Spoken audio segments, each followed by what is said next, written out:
E hoje a gente está dando continuidade no Sermão do Monte. Quem diria que nós poderíamos estar chegando ao 17º encontro só pelo Sermão do Monte? Talvez vocês tenham lido já o Sermão do Monte, o capítulo 5 todo, já antes da vida, e jamais poderiam imaginar que tanta profundidade teria no Sermão do Monte. E no capítulo 5 a gente viu, porque ao observarmos o começo do capítulo 5, nós temos que ver o final do capítulo 4, onde o povo tem aquela notícia de que alguém está fazendo milagres. Alguém está fazendo coisas que eles não viam há séculos. Então, imagina o marketing da época, Se tivesse o Instagram na época, Jesus estaria bombando, Um hype elevado, porque, caramba, quem é esse homem que está fazendo milagres, falando coisas, restaurar o reino de Deus? Será que agora nós vamos, de fato, ser o reino de Israel, onde o Messias de Davi vai reinar novamente e o mundo inteiro vai honrar Israel? Então o povo, aquela multidão toda vai atrás de Jesus, eu quero saber mais sobre esse homem. E Jesus aproveita essa oportunidade, que ele já sabia que aconteceria, porque ele é Deus. Ele aproveita para falar com os seus discípulos, ao mesmo tempo falando com a multidão. E aí acontece todo aquele capítulo 5, onde o foco inicial é sobre a justiça moral. Qual é a diferença da exigência de Deus sobre os seus? E aí ele faz o contraste entre a obediência moralista e o cerne do coração. O que é a vida com Deus, o cidadão do reino de Deus, o que ele é de verdade? Então ele fala das bem-aventuranças, ele mostra o que de fato são cidadãos desse reino. Não que eu tenha que fazer algo para ser cidadão, mas aqueles que são cidadãos fazem essas coisas. E aí depois ele desenvolve a metade do capítulo 5, ele faz análise de alguns aspectos, 6 aspectos que os religiosos fazem uma adaptação da lei para que se sintam bem consigo mesmos, ou seja, como eu posso agradar a Deus segundo a minha própria visão de agradar a Deus. E dessa forma, quando você quer agradar a Deus, que tem o seu rosto, quando você quer agradar a Deus que tem a sua vontade, quando você quer agradar a Deus que é você, só que você não sabe disso, aí é fácil. Então os religiosos eles fizeram análises da lei, de forma que eles agradassem a lei segundo os seus requisitos de Deus. Só que Deus não quer ver isso, Deus quer ver o coração.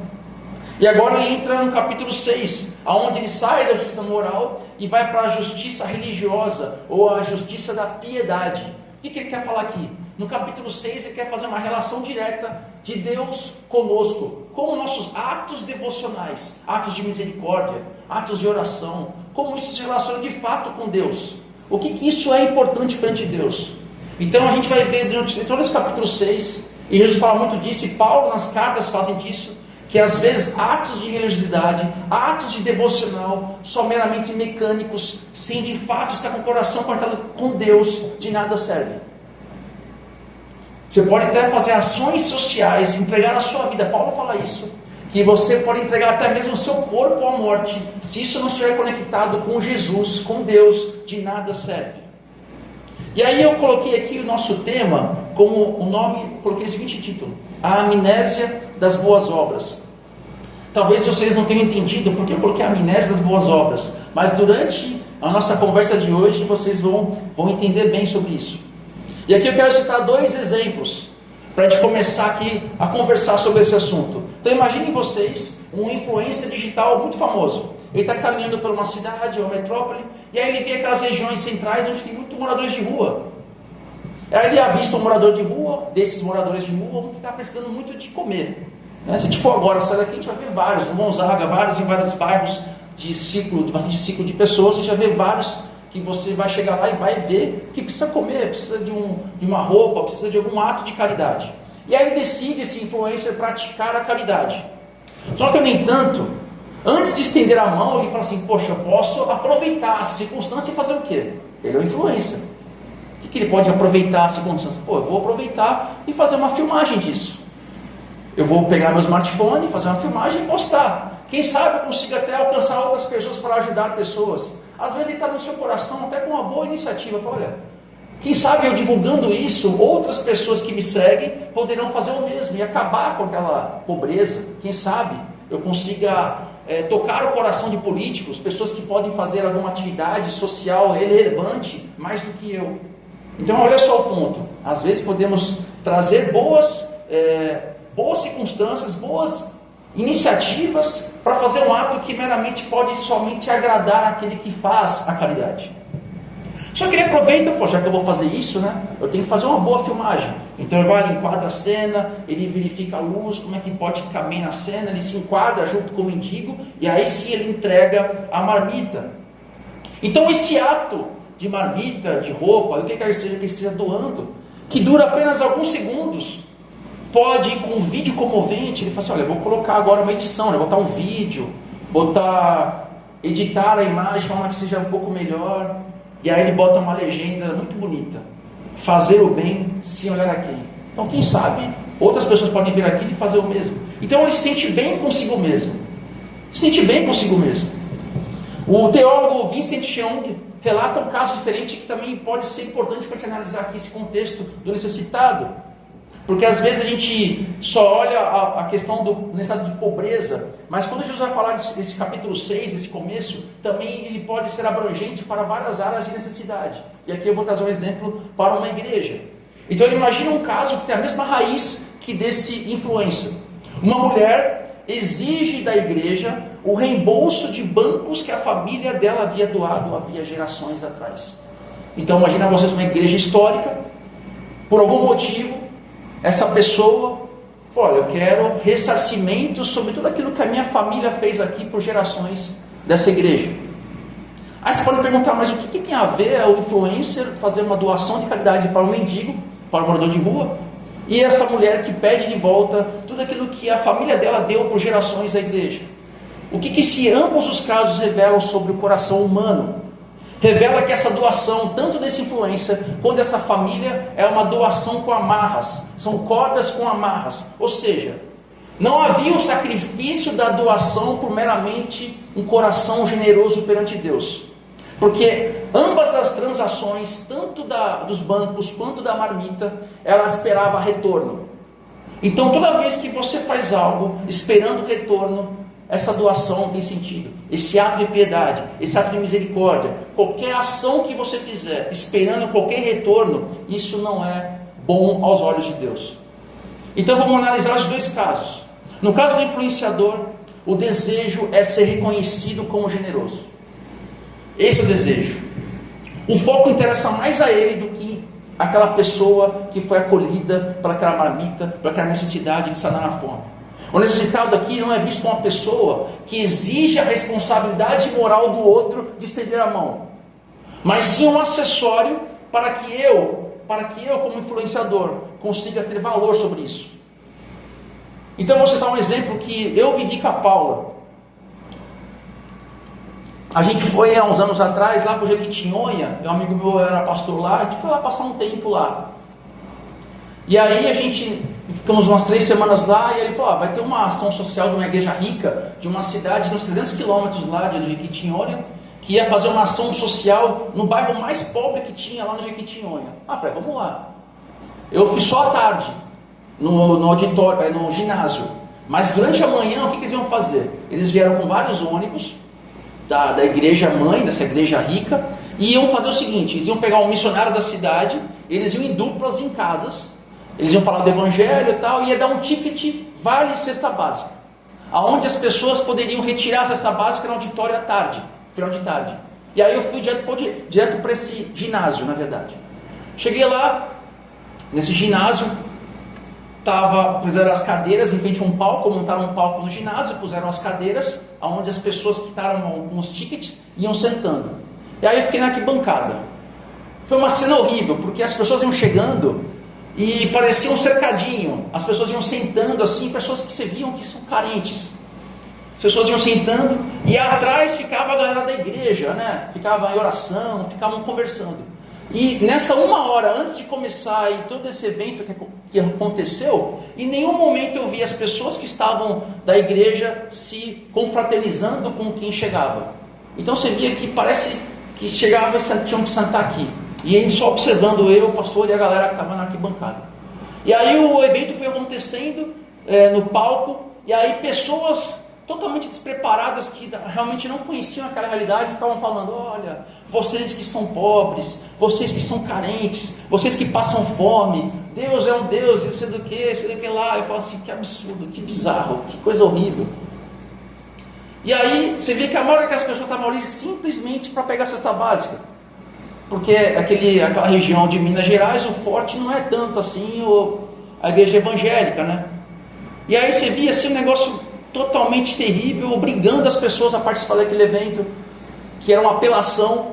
Enfim, aí acabou o evento, eu falei assim, agora ao final vocês podem ir lá se reunir na parte de trás do ginásio, que a gente vai distribuir as cestas básicas para quem está com o ticket. Só que o mais louco disso tudo foi que acabou o evento, toda aquela galera foi para uma escola vizinha que estava sendo reservada especialmente para essas pessoas.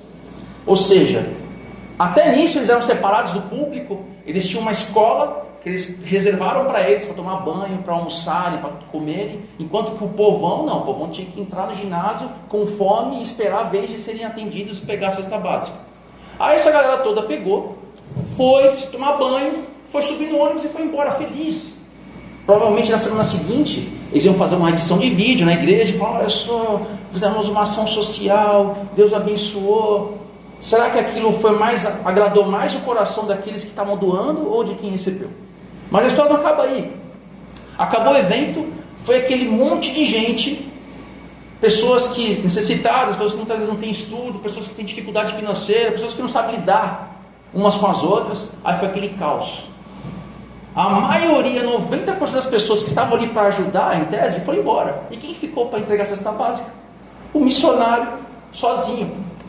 Uma pessoa, sozinha para entregar a cesta básica. Aí a gente estava lá, a gente foi para ajudar. Eu, a Paula, mais algumas pessoas. E cara, foi o caos. A fila, o pessoal gritava, o pessoal berrava. E as coisas mais feias acontecendo. Membros daquela igreja pequena, daquele bairro pobre, começaram a xingar o missionário, porque onde já se viu, pessoas que estavam lá, que pegaram um ticket escondido de outro, estavam ali, e pessoas da igreja não tinham recebido vale, cesta básica, e um seminarista, um missionário, sabe, quase a ponto de chorar, assim, de tão tristeza que ele ficou. E a gente lá, vendo aquela circunstância, e o povão feliz, porque tinha feito uma ação social em nome de Jesus. Será que isso marcou mais para eles do que marcou para aquele povo? Será que o evangelho ali foi glorificado? Agora no caso da doadora da igreja, a gente vê a doação às vezes por um barganha. A pessoa colabora com a igreja. Quando eu falo em colaborar, não é só colaborar financeiramente, mas em todos os sentidos, tanto material quanto imaterial. Às vezes aquela doação, a gente já viu isso em muitas comunidades, é o objetivo único e exclusivamente de receber tratamento diferenciado. Então às vezes você colabora esperando ser tratado diferente por aquela comunidade, ter lugar de voz, de influenciar a decisão. Vocês já viram isso? Pessoas que fazem coisas na comunidade para meramente ter poder de influência. Nós podemos fazer o mesmo, pessoal. Não é porque nós somos pequenos, podemos fazer o mesmo. Precisamos nos autoavaliarmos. Então, quando esse reconhecimento cessa, quando essa vontade de querer ajudar cessa, e a gente não vê ela, eu dou o dízimo, eu oferto, eu faço isso, faço aquilo, e ela não vê ela ser tratada de forma diferente perante os demais. O que ela acha? Eu sou comum, igual aos outros? Não, peraí. Onde já se viu? Rodrigo, onde já se viu? Eu faço tanto pela igreja. Como é que pode? Não. Ou seja, tudo que ela fez, tanto de material quanto imaterial, ela se sente dona daquilo. Não, eu sou dono disso. Isso aqui é meu. Isso aqui é meu.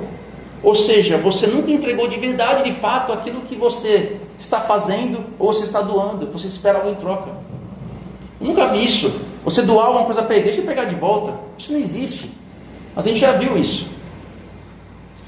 Hipoteticamente falando, a gente já viu.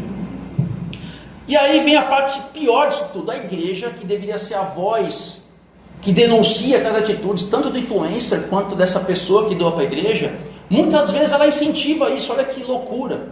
Nós temos visto atualmente área VIP em igreja. Onde já se viu?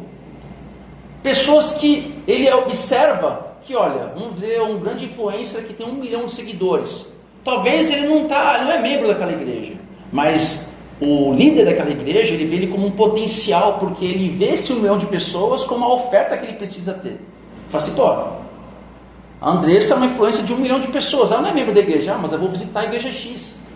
Maravilha, vou tratar ela de uma forma especial, com comida especial, entrada especial, local para fazer filmagem, local para ficar VIP, porque eu não estou interessado nela ficar, se ela ficar ótimo, mas eu estou interessado nesse 1 milhão de pessoas que vão ver os vídeos que ela vai fazer. Olha que loucura.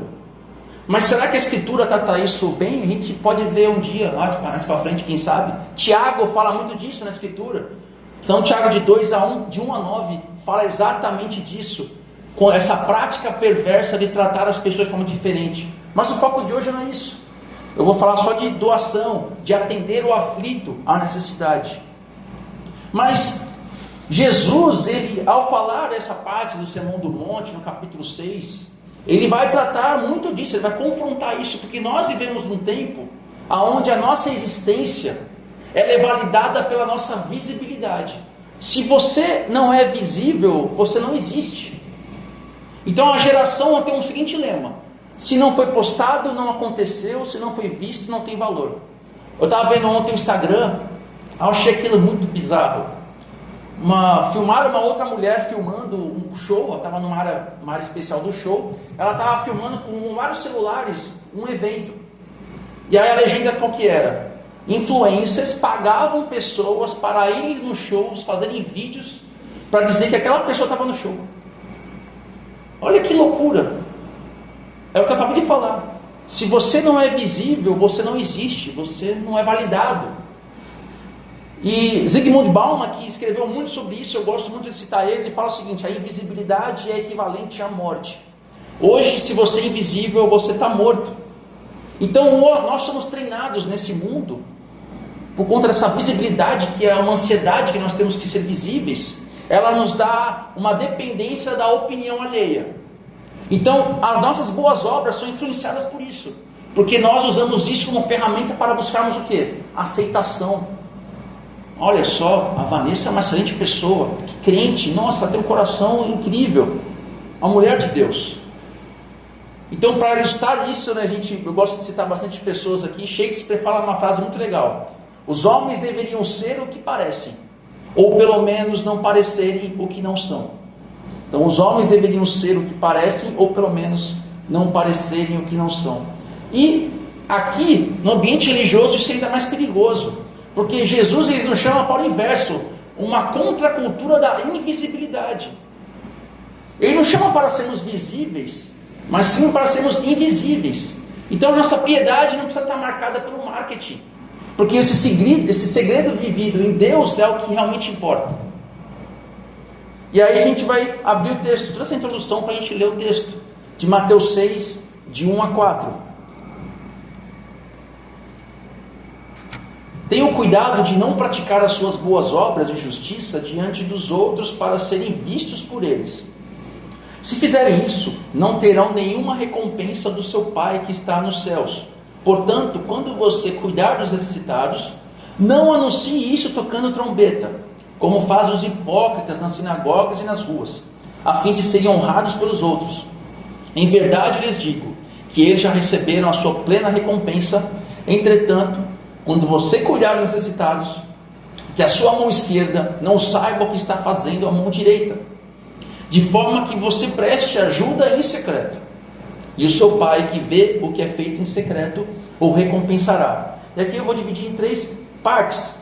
Esse Mateus 6:1 é muito interessante. Às vezes eu gosto de citar também a versão da Bíblia A Mensagem, de Eugene Peterson, que é uma Bíblia que eu recomendo a vocês terem. Ela não é uma tradução dos originais, e sim uma transliteração do texto bíblico, para que nós consigamos entender alguns trechos. Então acho que é só esse versículo primeiro da Bíblia A Mensagem vai deixar muito claro essa parte inicial desse texto bíblico. Quando fizerem o bem, tenham cuidado para que o seu gesto não vire peça de teatro.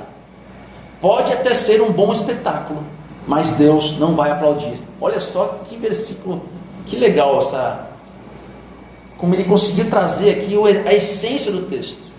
Outra versão também, ela traz, melhor que o NVI, esse tenham cuidado, às vezes não pode dar esse senso que realmente o texto quer passar de vigilância. Tem uma versão que fala guardai-vos, e aqui Jesus quer trazer isso bem claro. vigilância. É o tempo todo nós temos que estar atentos quanto a isso, porque nós somos pecadores, egocêntricos. O nosso maior ato de bondade está carregada também de pecado egocêntrico. Não tem como nós sermos isentos disso, porque nós somos pecadores por nascença e herança. Então, nós temos que ter sempre uma decisão consciente para lutar contra o nosso ego, para que o ego não assuma o controle em qualquer ato. Essas boas obras de justiça não é só correr ao necessitado, mas a todas as coisas de piedade que podemos fazer, como acolher o aflito, aquele que sofre. Então essa responsabilidade é nossa, nos guardar da própria vaidade, e isso não é fácil. Por isso que a comunidade de irmãos é fundamental para que nós nos sejamos auto-vigiados. Não que eu fique vigiando o Instagram do Renato, não é isso. É auto-vigiado o seguinte, a gente nos auto-modelar, nos auto-equilibrar uns aos outros. E não é fácil você ser criticado pelo irmão, dói,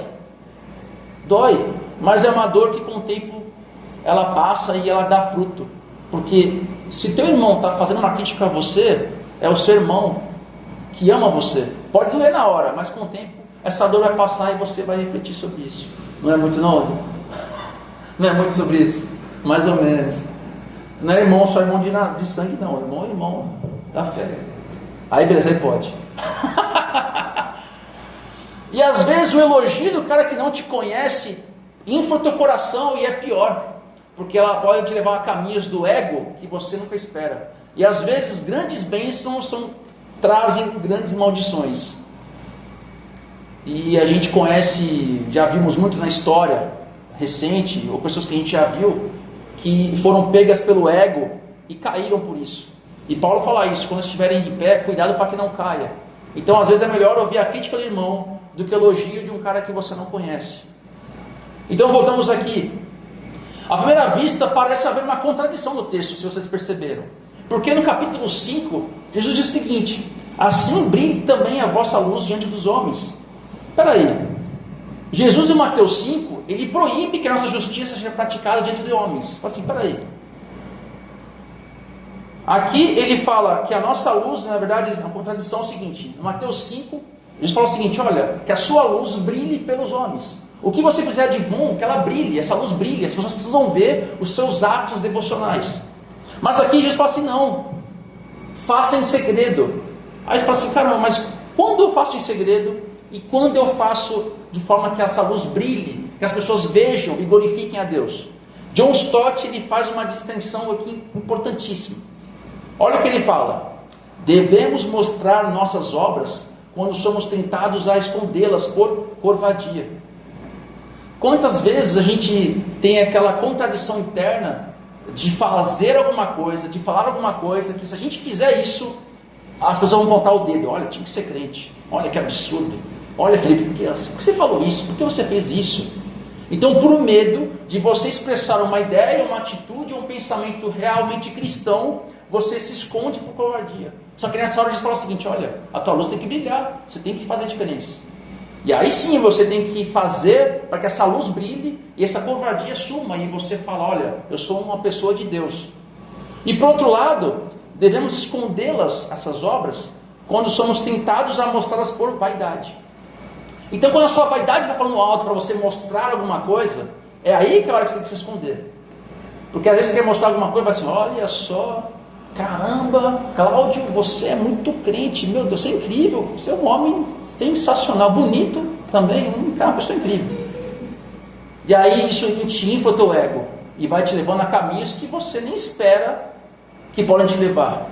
Então, se você é tentado por covardia a esconder, é hora de mostrar. Se você é tentado a mostrar por vaidade, é hora de esconder. Olha só como o evangelho não é uma caixinha do sim ou não e do pode e não pode. É muito fácil a gente ficar aqui e colocar vocês numa caixinha. Olha, a caixinha do pode e não pode, essa aqui, vive essa vidinha, você é crente. Então as nossas obras devem ser públicas para que a nossa luz brilhe.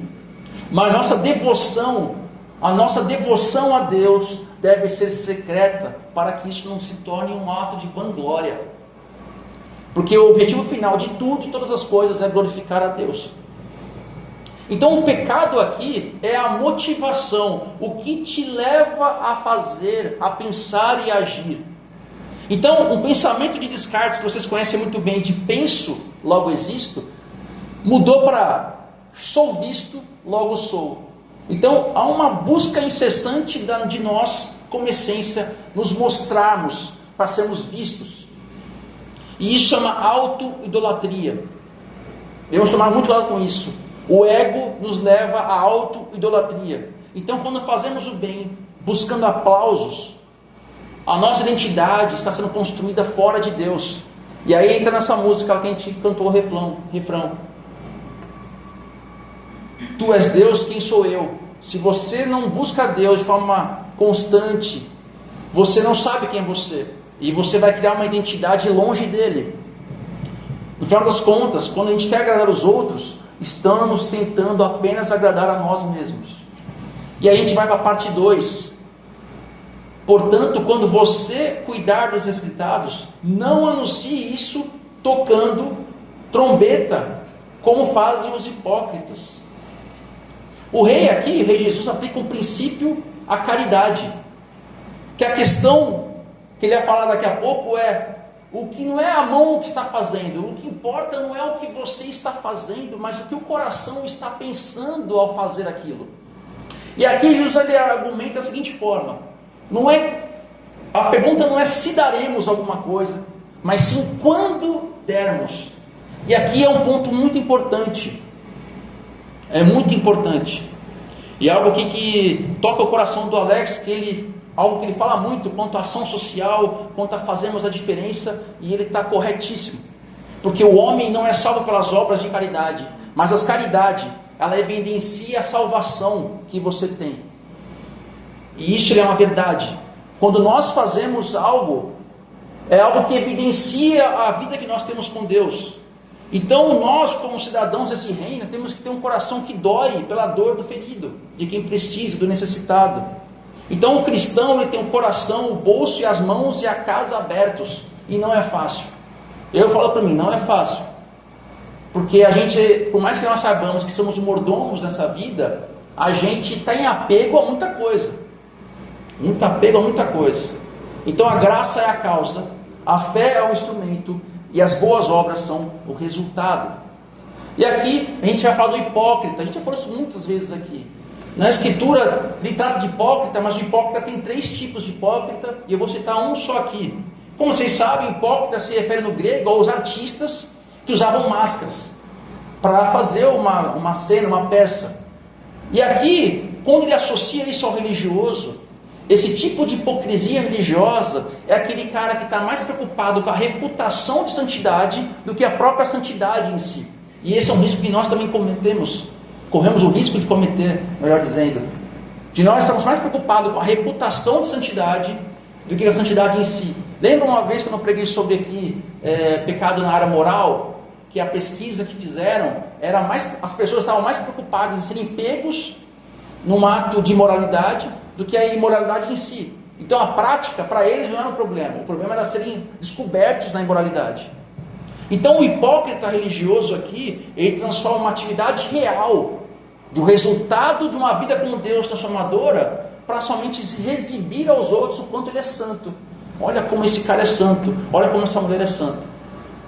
Então hoje não tocamos trombetas, e provavelmente nem na época tocavam trombetas. Aqui é uma metáfora que Jesus usa, que a história não diz que existiam trombetas dentro da sinagoga que tocavam. Mas nós não tocamos trombetas assim como eles não tocavam, mas nós temos as nossas trombetas aqui no nosso tempo de hoje. Porque faz bem ao nosso ego ser massageado quando somos exaltados por fazer alguma coisa boa. Nosso ego vibra com isso. Caímos na mesma tentação. A gente chama a atenção para nossas boas obras para sermos glorificados pelos homens. E aqui Jesus faz um excelente aviso. Esses atores, esses religiosos hipócritas já receberam a sua recompensa. Porque o termo grego aqui do texto é um termo comercial, é quitação de fatura. Quando você faz algo e o aplauso, o ego massageado já é a recompensa, está quite. Porque ele fala o seguinte: essa transação comercial você fez com os homens, e você já teve o seu resultado. Só que a transação com Deus não tem mais nenhuma conta a ser paga, porque você já teve o resultado. Então você já tratou com os homens, então Deus já não está fora dessa conta. E aí já na próxima parte, Mateus 6, de 3 a 4, e ele fala o seguinte aqui, logo no começo: quando você cuidar dos necessitados, que a sua mão esquerda não saiba o que está fazendo a mão direita. A mão esquerda não sabe o que a mão direita está fazendo. E aqui o que ele nos ensina aqui? A prática da misericórdia não deve ser ostentatória. Dar esmolas, atender o aflito, atender o necessitado, não pode chamar a atenção para nós. Não pode, não podemos. E aqui essa metáfora, nem nós podemos saber do amor que fazemos. Ele fala aqui que os nossos atos de misericórdia têm que ser praticamente inconscientes. E quando você está consciente do que você está fazendo de bom, há grande chance da sua justiça própria afagar o seu ego. Bonhoeffer fala muito bem disso. Ele fala o seguinte, que a verdadeira obra de amor nos deve ficar oculta. O bem no discipulado ocorre de modo inconsciente, pois caso contrário, a atitude rapidamente deteriora-se em justiça própria. É muito fácil transformar um ato de misericórdia em um ato de vaidade. Olha só, até nossos atos de misericórdia tem que estar de forma inconsciente em nossa vida, algo que seja a nossa essência, que não precisa ser avisado, não precisa ser alertado, eu não preciso olha, esse é um momento especial. Não é isso. Nós temos que separar esse altruísmo do eu. Então a verdadeira vida com Deus acontece onde ninguém vê. Então quem faz o bem no secreto prova que realmente tem buscado conhecer Deus. Agora, se ao contrário, se você não se interessa em agir em secreto, em fazer o bem, é porque de fato você tem algum problema com Deus no seu relacionamento. Porque você está achando que Deus precisa entender e ver o que você está fazendo por intermédio das pessoas, e não é isso. Aqui tem um final, uma promessa: o Pai que vê o que é feito em secreto o recompensará. No reino a lógica é invertida. O que é oculto para os homens é público para Deus. O único veredito que importa é: Deus está vendo, é o dele. E como a gente aplica isso na nossa vida, nesse ambiente que nós vivemos tão difícil? Audite suas motivações. Então, antes de você pensar em falar das suas boas obras, ou exibir um ato de espiritualidade que pode fazer com que as pessoas pensem que você seja mais santo que elas, ou menos pecador do que você é de verdade, pense, tome cuidado. Às vezes, de forma inconsciente, a gente acaba explanando um ato de justiça, e você tem que pensar: esse ato de justiça e piedade que eu estou falando, que eu estou pensando em expressar, o que eu vou ganhar com isso? Qual é o objetivo de tornar público isso? É para a glória de Deus ou para inflar o meu ego? Então nós temos que tomar cuidado desse altar do ego que quer sempre expressar o que fazemos de bom. Toma cuidado com isso. Abrace o sacrifício genuíno. E aqui eu vou citar uma frase muito interessante de Riley, resume muito bem isso. Ele fala o seguinte: quantos são ricos para consigo mesmos, mas são pobres para com Deus? Muitos jamais dão um centavo para fazer o bem ao corpo e à alma de outrem. Será que os tais, com essa mentalidade, têm algum direito de ser chamados cristãos? Bem poderíamos duvidar desse direito. Um Salvador sempre disposto a dar deveria ter discípulos igualmente dispostos a contribuir. Nós temos um Deus que se doou por inteiro até a sua própria vida por nós. E isso foi na eternidade. Será que Ele não quer discípulos dispostos da mesma forma a contribuir? Será que nós temos que ter uma igreja que só está procurando sucesso, igual as outras igrejas que a gente conhece por aí, onde você está na igreja procurando aquilo que é materialmente possível sem Deus, que é sucesso financeiro, sucesso em várias áreas da vida? Então, se você procurar Deus para conquistar aquilo que você não precisaria dele para conquistar, você igualou a vida com Deus à vida secular normal. Isso não é o que Deus quer. Então a doação cristã não é uma transação aonde eu espero algo em troca de Deus, ou um sacrifício aonde Deus me dará em dobro. Mas a graça, simplesmente a graça, nos leva a essas obras. Então a gente não pode comprar o favor de Deus. Temos cuidado com isso. Temos que ter um sacrifício genuíno a Deus. A terceira é: pratique a generosidade anônima. Pratique a generosidade anônima. Embora nós devemos ser vistos praticando boas obras, elas não devem fazer boas obras com o objetivo de serem vistos. Olha só, parece loucura isso. Apesar de sermos vistos praticando boas obras, nós devemos ser vistos praticando boas obras, mas não podemos fazer isso para que eles nos vejam simplesmente. Então as suas boas obras devem ser vistas, porque como eu já disse aqui anteriormente, no outro sermão, as pessoas nos observam, e quando você pratica as boas obras, porque você é um filho de Deus, renascido e transformado por Ele, eles estão vendo isso. Agora, a partir do momento que você começa a fazer isso, pensando, pô, tem um público aqui, então eu vou fazer tal coisa, né? Vou fazer uma coisa muito crente, para que eles vejam que eu sou crente. Morreu ali tudo que você pretendia para glorificar a Deus. Então, eu quero lançar um desafio para vocês, nessa semana. Ajudem alguém de forma totalmente anônima, que ninguém saiba. Então pratique atos secretos de bondade como uma disciplina espiritual. E isso vai te ajudar a quebrar, às vezes você até não saiba, mas a gente tem um pouquinho do nosso ego lá no coração que nos incentiva ao elogio e ao reconhecimento. 4. Descanse no olhar de Deus. Descanse no olhar de Deus. O mundo nos escraviza para a aprovação humana. Nós todo tempo somos forçados, incentivados a buscar aprovação. E isso gera cansaço, gera ansiedade, porque nós temos que todo tempo provar quem nós somos. Mas o Evangelho nos liberta para vivermos o canandeu, ou diante da face de Deus.